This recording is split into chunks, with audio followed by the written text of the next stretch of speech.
இன்னைக்கு ஜனநாயகன் தீர்ப்பு வந்திருக்கு. தீர்ப்பு என்ன சொல்லியிருக்காங்கன்னா, சிங்கிள் ஜட்ஜோட தீர்ப்பை வந்து தள்ளி வச்சிருங்க, தள்ளி வச்சுட்டு ஃப்ரெஷ்ஷாக ஒரு சிங்கிள் ஜட்ஜை போட்டு திரும்ப வந்து கேஸை ஃப்ரெஷ்ஷாக ஸ்டார்ட் பண்ணுங்க அப்படின்னு சொல்லிட்டு சென்னை ஹைகோர்ட் சொல்லியிருக்காங்க. அந்த கேஸ் எப்போ நடந்து எப்போ தீர்ப்பு வரும் அப்படிங்கிற மாதிரி விஷயங்கள்லாம் யாருக்கு என்னன்னு தெரியல.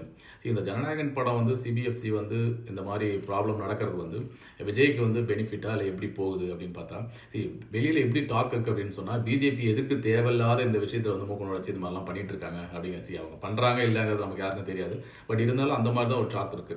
ஸோ விஜய்க்கு வந்து ஒரு சிம்பத்தி கிரியேட் ஆகுது, பிஜேபிக்கு வந்து ஒரு நெகட்டிவ் ஷேட் வந்து இதனால ஆட் ஆகுது.